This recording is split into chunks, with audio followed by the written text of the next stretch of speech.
Yo, part 2 time. Just a quick rundown in case by some miracle you found this one first. This is a review of all of the Overwatch 2 characters as designs, and characters themselves, not by gameplay. I already said this, but a lot of people are roped in by the characters themselves, and that's not really talked about anymore. The original selling point was the characters and the world, so I want to keep a focus on that. That's what made Overwatch special, and that's what makes it special to me. So let's see what the rest of these new Overwatch 2 characters have to offer. Now, there's one thing I'll say about Venture. I love playing Venture. Venture is the most fun I've had in a long time playing this game. I love being a chomper. I'm a chomper main. Yeah, I said it. I'm a chomper main. But this is not about gameplay. None of these are about gameplay. But something I see almost nobody talk about are the designs. At least nobody's critical about them. And what is there to be critical about for Venture? Well, I think the goggles need to go on when they ult or something. When they burrow, anything. Goggles should move. Honestly, that's not a Venture exclusive thing. I think everyone who has goggles in their design, or masks, that flip up like that, almost never come down. And it's really sad. It's such a wasted opportunity. I don't know if most people know this. One of Torbjorn's defining characteristics was that he had a welding mask that flipped down when he ulted. And they kind of removed that in Overwatch 2. And here's Venture, wearing those useless little goggles. I don't mind the design. And that's not bias speaking. I can love a character and hate design. I love Hazard. I love playing Hazard. Big poofy jacket, big poofy everything. Looks bulky, looks suited for heavy duty. I think it fits. I think there's really nothing wrong with the character design, except for the boots. I think the boots are hideous. These look like faces. This looks like upside down Gaster. The gun is blue. Why are you blue? If the gun was the same color as this thing on the back, that would be fine. That would look good. But it's just random blue. This blue. Stop bluing, please. Contrasting with this yellow. And puke green. I think it's a good character design. And I'm sad that it's not getting as much attention as the others. I mean, it's getting some attention now. Some. Anyways, the character. This character is so weak. It's weaker than D.Va out of her mech. It's weaker than a Mercy on controller. They're an adventurer. And that's it. They don't like Talon. They worked with Mauga, so that's a little weird. And I feel like we're never gonna get context on that, because then they'd have to figure out how that makes sense. I had more to say about Water Guy. I had more to say about Hazard. I had more to say about Freya. There's no reason for this character. And yet I am glad that this character exists, because they're fun. And that's one of the things that is more focused upon in games. It's that they're fun over making sense. Sometimes that's the way to go. In this case, I guess it was fine. Especially if the you-know-what is never coming out, and we're just focusing on these new guys. These new theys. My final verdict? Why did you get rid of the hair on this skin? Where are the eyebrows? Mauga. Alma? Mau. This one's a special case, because Mauga's had already existed before Overwatch 2, so this is technically an Overwatch 1 character. And they couldn't really deviate from what they already had. There's another one on the tally for having no shirt. As for his design, I don't know. Honestly, it works. There's nothing too fantastical about it, and there doesn't need to be. There wasn't much fantastical about most of the Overwatch 1 designs. I think simplicity is where designs are at their strongest. So just a guy with 2 miniguns is kind of awesome. No explanation. He's just got 2 guns. He's got nice hair. He's got 2 things on his chest. All I'll say is, again, it's a game about shooting people with guns. He's got his entire ensemble of vital organs exposed. Doesn't really seem like a sound practice. Especially for an active soldier. Like, he's not retired, he's not some rando. He's a pro. He knows how to use these guns. But he doesn't know how to wear armor for some reason. Which is, unfortunately, one of the worst things, in my opinion, about this skin. Is that he is a Talon-heavy assault. There is no looking around it. He is the Talon-heavy assault. And he does not have the skin. Where is the Talon-heavy assault skin? You have the model. You have everything there at your fingertips. And you're not going to give it to him because you don't do lore stuff anymore. You don't care about the story. And the people who do care about the story just gotta imagine, I suppose, how cool it would be if he had the skin that he deserves. And I'd say he also has a pretty good intro. He's very nonchalant, but also spontaneous at the same time. He just yells for no reason. That's kind of awesome. It tells you from the very start that he's gonna be very unpredictable. The best part about him being an Overwatch 1 character is he has actual writing attached to him. He acts very recklessly, but he is methodical. He knows what he's doing. In a way, he's kind of a parallel to Sombra. But again, that was Overwatch 1. You can't really give the current writers credit for that.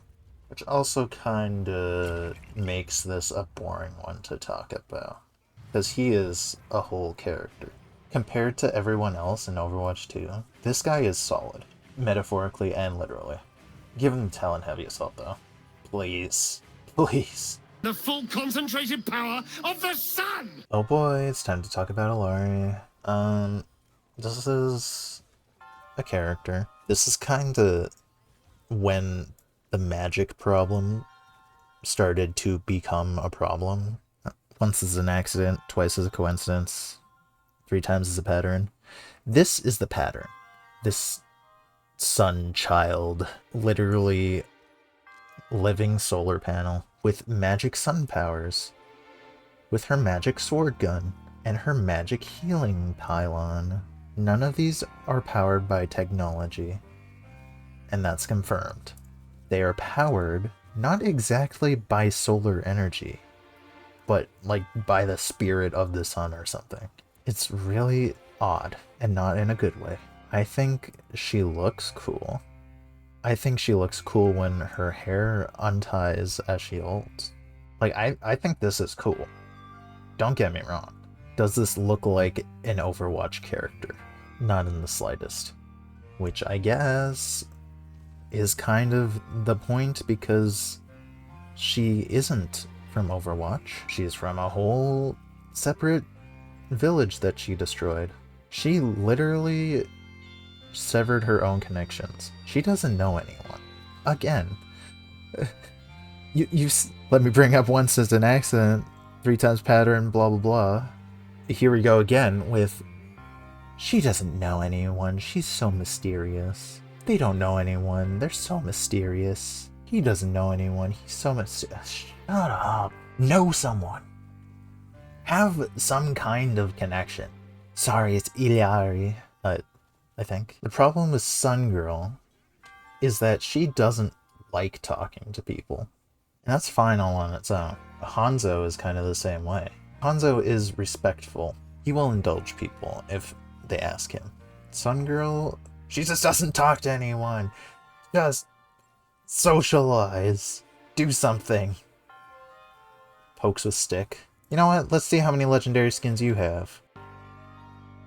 That's crazy. Juno has the same amount as you. Wait, no, she doesn't. Oh, she has less. Do something to be interesting. Please. You're so boring. I didn't really talk about her story either. I think she has a little bit of potential, a little bit more potential than Freya. Because at least she can, like, go somewhere. She's not at the end of her development. She could learn to love and care for people again. But other than that, I also didn't talk about the cape. The cape's alright. Capes are always like a safe option if you want to make someone look cool. Another thing she could do is try to preserve her history, because she's the only one who has that knowledge anymore. At least intimate knowledge. That could be something interesting. She has places she could go. She's just not going there. Not yet, at least. And I didn't really talk about the gun sword either. The gun sword is a cool concept. She does not use it like a sword, except for her melee. It's not like swords can't work, we just made a sword character. My husband is Baptiste. Yo. Oh, Lifeweaver. I am very conflicted about you. Actually, no, I'm not. This guy sucks. I'll be honest about Lifeweaver. He's one of my favorite guys to play. He is hideous. This is awful. Genuinely. These little flower petals on the back, dark pink. They look like they'd taste really bad. His stupid face. I hate your face. I want your face gone. Your stupid open. You have armor everywhere except your vitals. And of course, yeah, we're doing that for some reason. I guess because he's supposed to be like a tree hugger. I think the thorns are okay. I think it's a cool, like, idea that has totally never been done before. Here's the magic.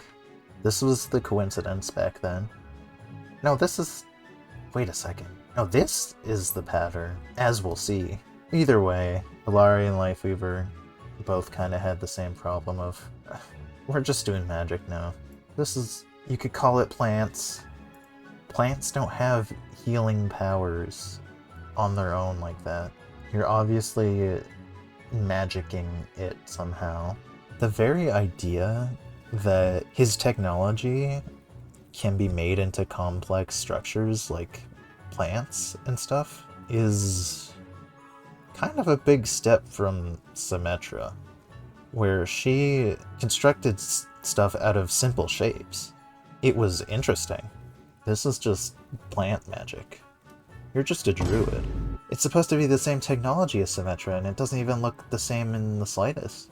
I don't know, they could have done better with that. And his story, it's so boring. I'm gonna fall asleep thinking about his story. He wants to be an environmentalist? Dude, there's not gonna be a world, let alone forests. If you don't get off your high horse, I don't know. This is about when they stopped, like, trying to be part of the story. Which is why I kinda hoped they never showed up in the story. I feel like since the release of Overwatch 2, they kinda had a vision. That's why they set promises that they never fulfilled. And now we're stuck in purgatory, waiting for something that's never gonna release. But that's besides the point. I was just assuming that in the hypothetical that they actually did their jobs, that the Overwatch 2 designs didn't make it through. Because if they're releasing heroes this often, there's gonna be clutter. There's no way around the clutter. It was already cluttered with the Overwatch 1 roster, as far as I saw in the cutscenes. It's okay, buddy. You can keep hugging your tree. We'll go save the world while you go hug your tree. But I guess we'll never know. You will suffer as I, Ramattra, have suffered. Your torment will outlast the stars of the universe. Ramattra. This guy's sick. But I'm gonna say that about any robot. I love robots. But this guy's really cool. I love his eyes. I love the dots on his face. I love his rib cage. I love his cape. I love his little leg thingies. He's a pretty awesome design. But again, I think this is because Overwatch 2 designers did not design this. It was Overwatch 1. So, no credit to Overwatch 2. I got nothing to say. Well, we can talk about Nemesis Forum for a second. It's a cool idea. It just feels strange. Especially since this kinda just materializes out of nowhere. And it looks so heavy that he definitely would not be able to support it. Here. It's kind of apparent how bad of a problem it is in this victory pose. This looks awkward because you know he would be falling over if he was actually standing like this. If you think about it logically, he would not be able to hold it up. I mean, I think it's sick that he turns into a big robot because robots are inherently cool. I don't know why his loincloth turns solid. Don't make jokes about that. I mean, I think that's pretty sick. The hair standing up when he does this. I think that's one of the best design choices ever. It's getting serious now. There's no more messing around. With Ramattra, I didn't talk about his story. Because his story is the main story. He is the center of all of this. There's not much to talk about because it's more talked about than anyone else. I think it's pretty good. I just hope he gets a conclusion. And I hope nobody dies in this story. Everyone is okay. No, I hope this guy goes out with a bang, in a blaze of glory. That would fit his character. But here's the coincidence. It would be hard to design him as a playable character, since he was always supposed to be some kind of boss. They had to give him something. I understand. And I also understand that giving him a gun would kind of seem really weird and out of character for him. He doesn't seem like a guy who would just roll in and shoot people. But a magic staff? Are you kidding me? Are we gonna talk about the magic staff? The wizard staff? Dude, he is a wizard. The wizard reload? It's just, I think everything else about him was done perfectly. But we have this nanobot thing going on, where he shoots nanobots. His big arms are nanobots. His ult is nanobots. I don't know when it was established that his whole thing was nanobots. It's kind of feels like a cop-out. His animations are really good though. His hand, look at that, his hand over there. Oh, it gets more intense the longer you shoot. This punching animation is really satisfying. So robotic. I forgot to check this earlier, so I'm doing this again. The way she handles her gun is so robotic. She barely has any human movements. Even when she reloads and her hand is there, kinda still feels like a robot. I don't know. There's something very lifeless about this. I think that's my biggest problem with her. She's kinda lifeless. And it's a problem exclusive with her.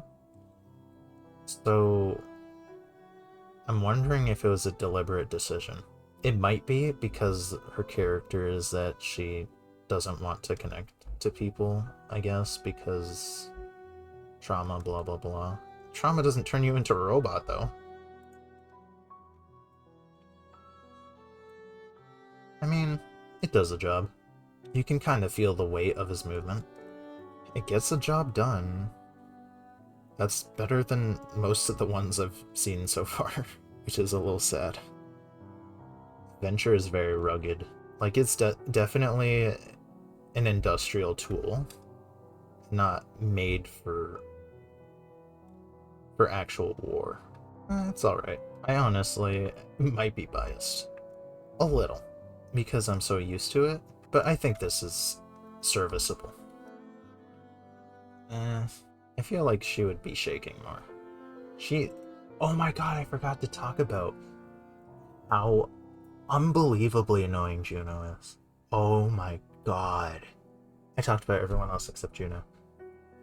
Oh, Juno. Oh, Juno. Oh my god, Juno's insufferable.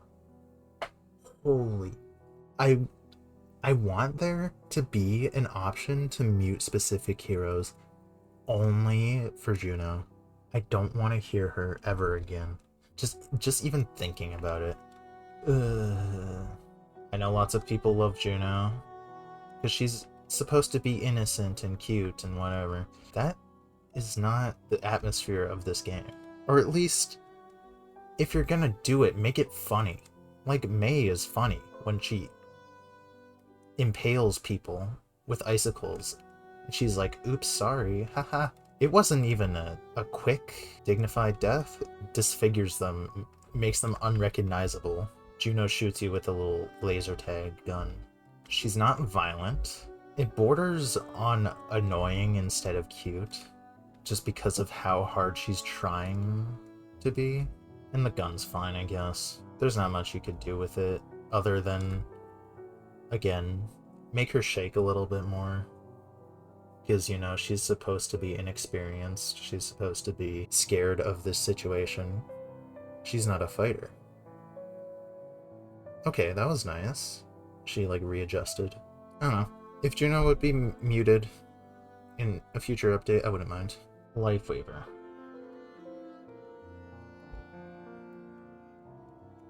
This is what I was talking about with the magic stuff. It's so very magic coded. His shooting is satisfying though. Not much else to say except it's magic. Magic, magic, magic.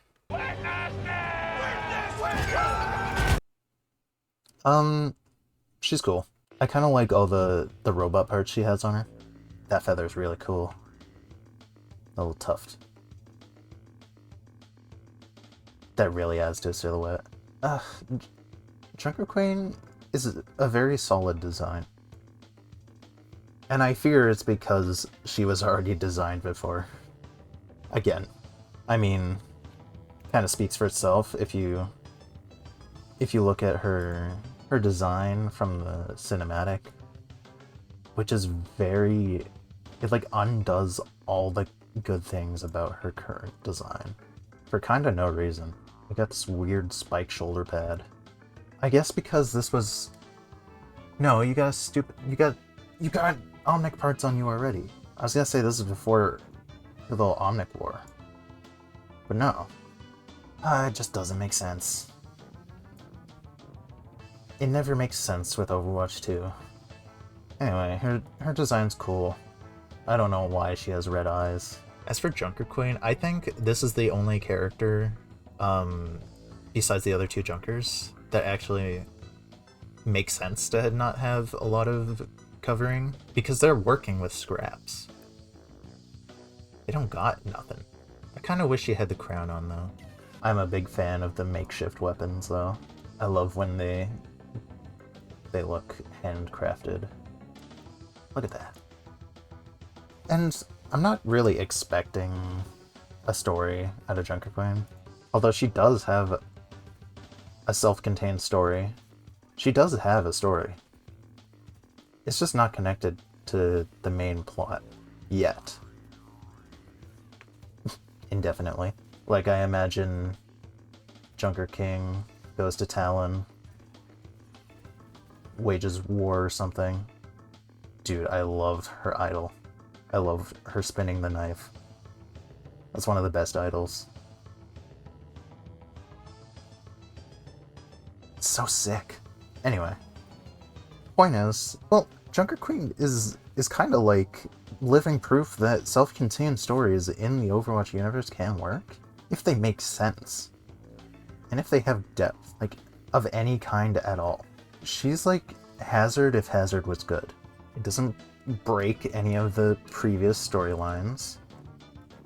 Doesn't mess with random lore bits. Doesn't mess with the world, importantly. Except for Australia. Which kind of doesn't have much significance yet. Final verdict, they could have done better. And Junker Queen is proof. And Sojourn. Sojourn. She's here. Yeah. Sojourn was Overwatch 1. She was in Storm Rising as the commander. She's one of the only ones that, like, kind of makes sense to put in, because she was there all along.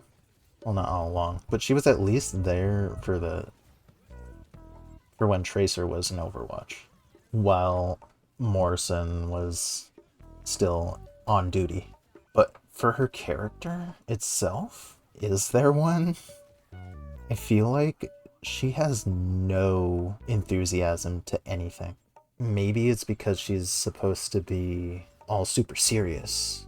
She's a tactician. She gotta watch people's every move. I don't know. But it just comes across as lame and uninspired. Not to say she's a bad character. She did fine in the only missions that we got and will ever get, probably. I'm just afraid she's also a nothing.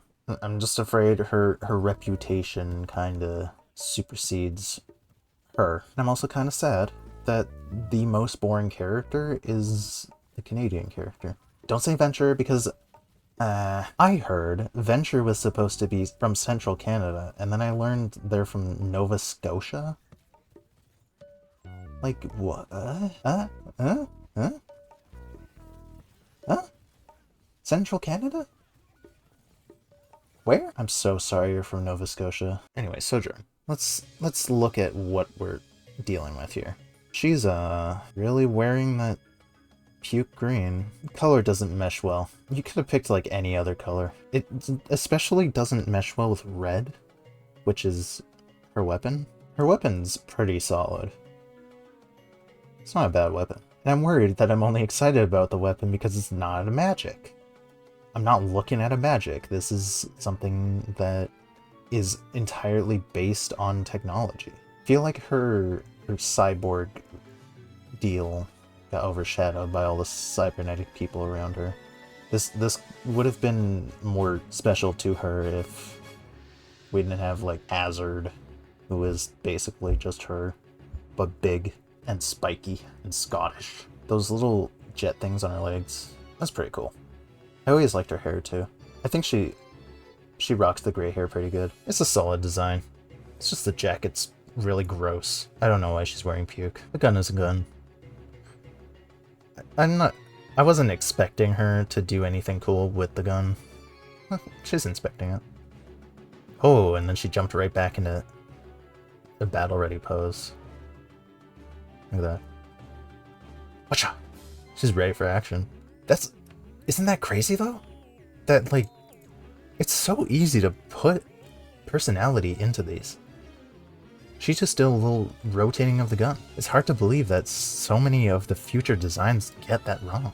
I don't know how they kept getting it wrong. They didn't show personality in a lot of the ones that I looked at. I know why. It's new designers that probably don't even care about the original vision anymore. There was some real potential here. Also, what's up with these? One thing I forgot to talk about Sojourn is her being a nothing is kind of weird for the character that's supposed to be inspiring. Now, why is that so? I think that is the way it is because most of the main Overwatch cast has, like, an aspect of hope just built in. Reinhardt feels like he would save you. Reinhardt feels like he would protect you. You could trust him with your life. Tracer is contagiously positive. She has a very optimistic view of the world. And even when people are nagging her about it, she doesn't care. She just moves on. And Mei is kind of, like, very new to this. She doesn't know what she's doing, and she gets herself in trouble because of it. But the fact that she perseveres is the interesting part about it. And a lot happened. She was stranded with no hopes of survival. She's been through a lot, emotionally and physically, and yet she perseveres. I feel like if you look at any of the Overwatch 1 characters, there is an aspect. And it's not just an aspect, it's a unique aspect, which is pretty impressive for a game with like 30, 40 guys. I just see nothing in Sojourn. She doesn't struggle all that much. She kind of just gets things done. I want to see a struggle. I guess she is struggling with like, should Overwatch continue? Should we get rid of it? I don't know if it's enough though to make her interesting. Because everyone's kind of thinking about that. It's not just her. Wait till you see me on my show. Wait till you see me on my bus. Wait till you see me on my... The one that started it all. The worst plague to ever infest this game. Kiriko, Kiriko, Kiriko. Everything's about Kiriko. We got Kiriko Legendaries, we got Kiriko Collabs, we got Kiriko Battle Pass, Kiriko Mythic, Kiriko everything. Look at all the Kiriko.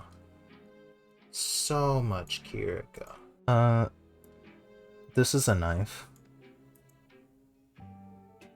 This is a magic. And this is also a magic. Because Kiriko is magic. This is the first time where they just ditched all science and went straight for magic. And I blame this succeeding for all of the future failures.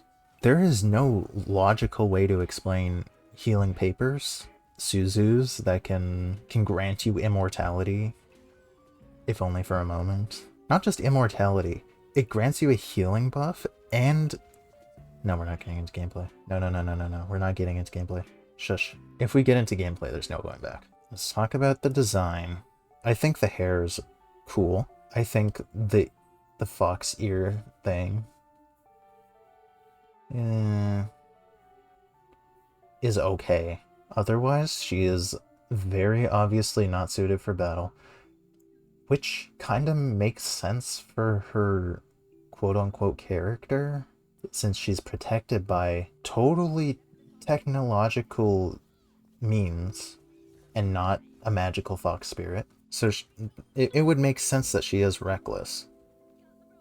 She doesn't need to be careful. She can heal herself. I get what they were trying to go for. They kind of wanted a mix of two different aesthetics. Aesthetics? Of two different aesthetics? Yeah. Because she wants to go down two different paths of the warrior and the guardian. It's okay character writing. Dare I say it? I think she has a purpose. She has a character. There is something there. It's not much, but it's something. And I can't say that for most of the Overwatch 2 characters. Except for ones that were already pre-written. But oh my god, is she insufferable. She's the worst of the worst. She thinks she's so cool. That's like her main quality. That's what people like about her, is that she thinks she's cool. She thinks she's snarky. She is millennial writing. She's Forsaken. I just moved with my freaking mind! She is that other one. You've been cancelled. She is, yep, I just did that. Aha, that was awkward. Fucking shoot me. She never shuts up. Never ever shuts up. She says all that garbage constantly. And it drives me off the walls. It's worse than Juno. At least Juno's not trying to be annoying. Kiriko is. And she's succeeding. Tenfold. They tried to establish her as knowing Genji and Hanzo from her childhood, which is pretty well known at this point. Makes no sense. Never will, no matter how hard they try. That kind of goes to show just how bad they wanted her to leech onto the game. They were willing to do anything to make her seem as cool and likable as possible, even as far as to go to ruin the established story. Kanazaka kind of overshadowing Hanamura for some reason. And the worst part, the absolute worst part about Kiriko, I hate this more than anything about Kiriko. Her fingers are modeled very wrong. These are horrifying to look at, and they're the only things on screen.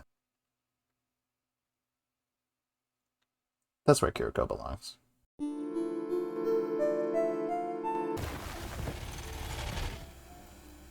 So Ventures is really good. Ventures is one of the best in Overwatch 2, and it's because it's simple. And look at that. And it shows so much character. They are happy to just be digging around. They're not supposed to be complex. They're supposed to be, I eat rocks. I have no problems with this. Although, listen, the smile is, sure, it's iconic, I guess. Kind of makes them look like an excited puppy. It's just not visually appealing to me. Hazards sucks. He just kind of shoots his spikes out. He's the spike guy. But in this case, it doesn't really work, because he wants to be more complex. He wants to be more than his spikes. And it's not even that this is, like, all he is. Because he, in this highlight intro,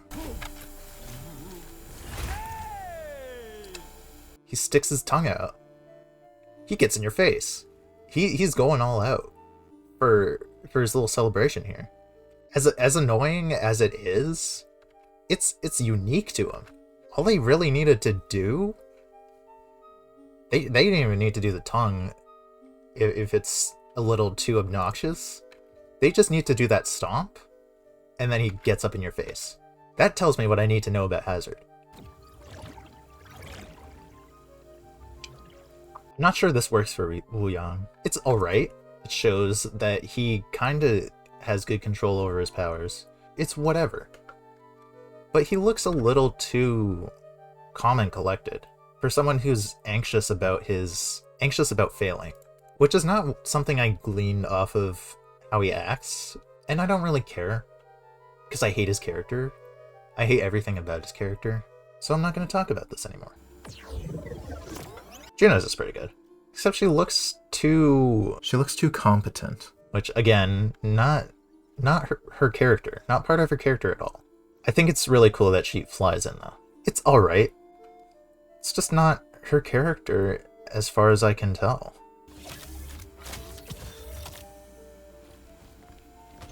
I don't know why she does a smile. She's not a smiler. You're not a smiler. You're supposed to be a grumpy grump all the time. Otherwise this works. That's all I gotta say about it. She is a character that doesn't show a lot of personality already, so it's not surprising. I think that's an okay idol. She shows more personality than I thought she would. It's not a bad thing. In fact, it kind of hints that there is more to her. There's more to this character. Her flying is pretty good too.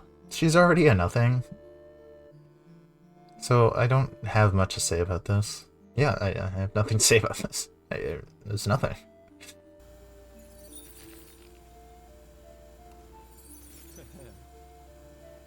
As far as for Lifeweaver, his actually fits his character. It feels like it was made with intention. The elevator eyes is crazy, by the way. He wants the whole package. The sound of his staff is kind of iconic. That's the one good thing I can say about the staff. I love that whenever he slams it down, it makes that specific noise. That's a good noise.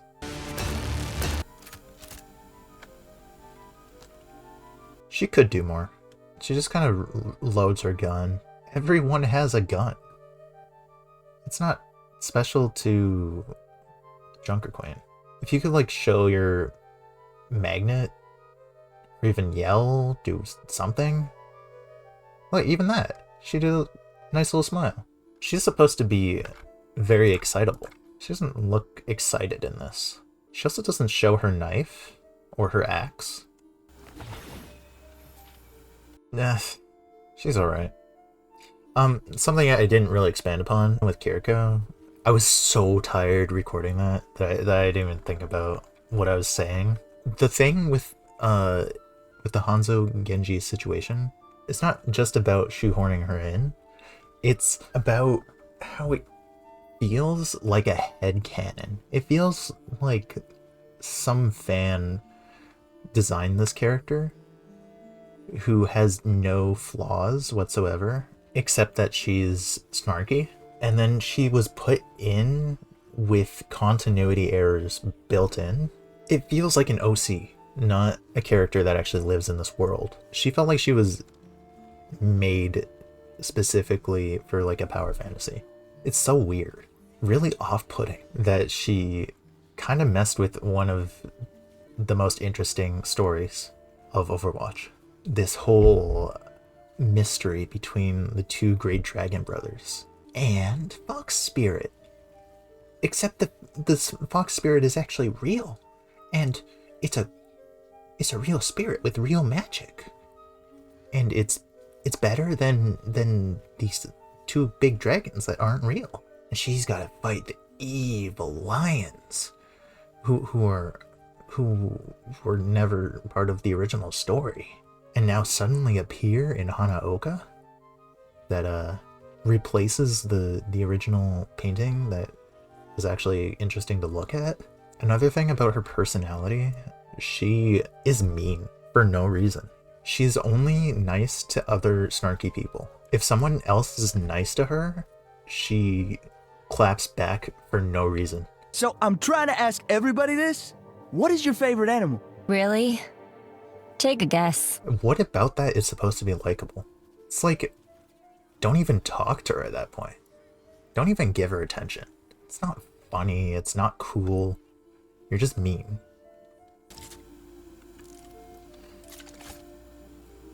Sojourn's fits. She would look a little better with the gun. About the puke green thing I was going on about, I don't know what I was going on about. That's clearly beige.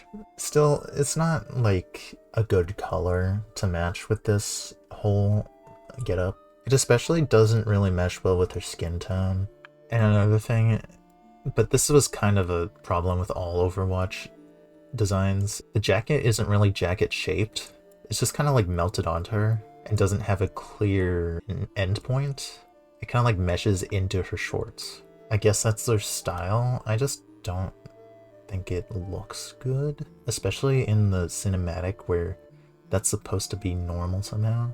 The red on the face kind of doesn't look good either. It doesn't really have a practical reason for being there. Having the red so close to the blue like that is kind of distracting. What they could have done to make it look more visually appealing is have these as visors that pop up when she's doing her whatever this is. She could have little pop-up visors. That would be cool.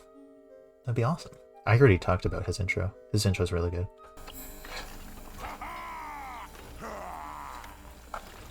My only complaint with Mauga's design as is that his face is clearly designed for the big toothy smile, but he doesn't do it that often. And his mouth shut looks like he's forcefully holding it there. It looks like his default is the big smile. This bottom lip is huge, but it's not when he's smiling. You see? And it goes all the way up there. Maybe that's normal. Maybe I'm just weird for thinking about that at all.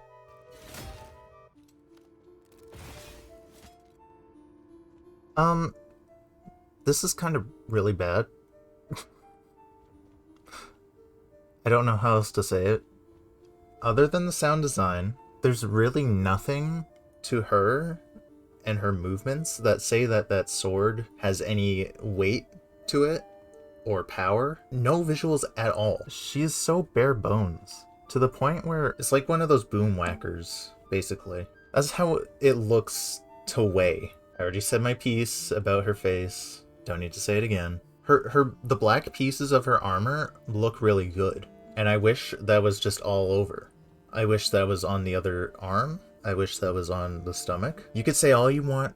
That's supposed to be an accurate representation of the gladiator attire.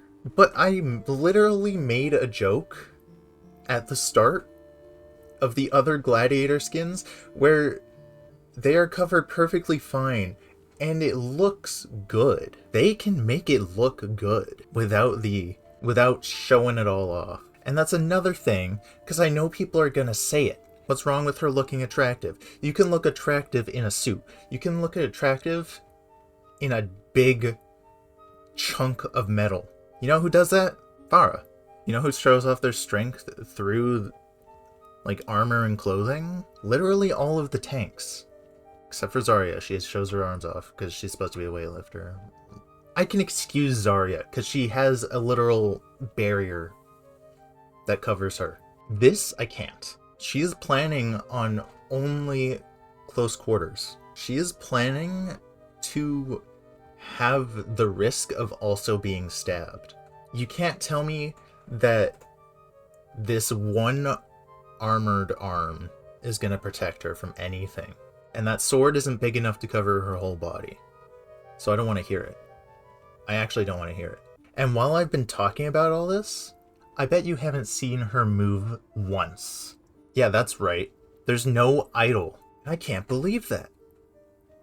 I can't believe we got a character that is more lifeless and boring and just downright nothing than Freya, the nothing of all nothings. And it sucks, because it's tied to a good character. They better fix this, because this is genuinely infuriating, genuinely insulting to see her released in such a state. No idols, no good animations, no good facial expressions, no good character movements. The only thing we have in-game is her voice that is of any quality. How could you do this? Like, genuinely, how could you?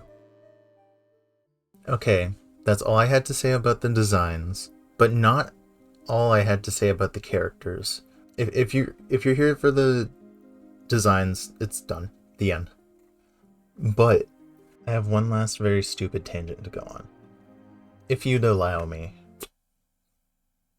That was my hands. Why'd my hands do that? Am I gonna be okay? And I was thinking about this earlier. A very good example of how I feel about this is with Reinhardt. And Reinhardt keeps coming up. He's just perfect. He's like the perfect man. I don't know. If we were to release Reinhardt in the modern Overwatch, and we released him how we released Hazard, he would have the cinematic that he already has, Honor and Glory, but it would end right before the OR-15 shows up. And then we would get the logo. You know what I mean?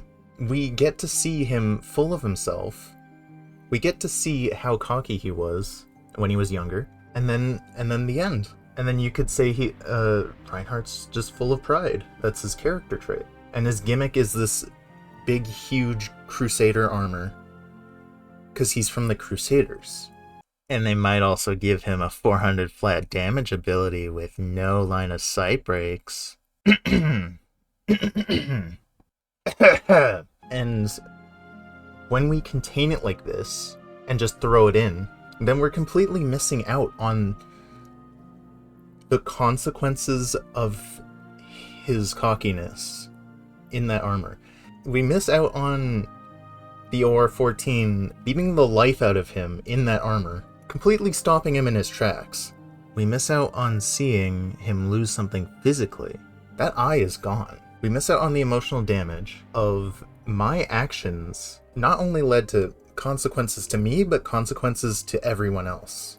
And we miss out on the emotional loss of him having to say goodbye to one of his closest friends. Someone he was willing to fight through hell with. It was ride or die. And the latter happened to happen on this day. We know for years he's going to blame himself for that. In that moment, you know he's like, I'm never letting this go. I'm never gonna stop thinking about him being here today if I didn't go and ruin it all for everyone. And we miss out on the moment in that armor where he has to literally throw himself in front of the problem to fix it. Save what little he had left. His squad. Honoring the Crusader protocol. And in that suit, from now on, doing his best to regain that honor. And maintain it. All of that is missed out on. Completely. Because we're randomly focusing on what he's capable of, I guess, in a fight. Sure, that's what he's doing now. Sure, that's the point of the game. But what they're capable of is never interesting. That's what the game is for. You can see what they're capable of in the game. If you're just doing a cinematic of what he can do, like, cool. I could be spending the time that I spent watching this just playing the game, getting the same experience, maybe even a better experience. Anyways, that mostly applies to Hazard. Wuyong is a little bit of an offender in this aspect as well. From all I've seen, we don't see why he wants to fight, what he's fighting for, except for fame. That's not something he's really like focused on. So I don't know why that showed in the trailer.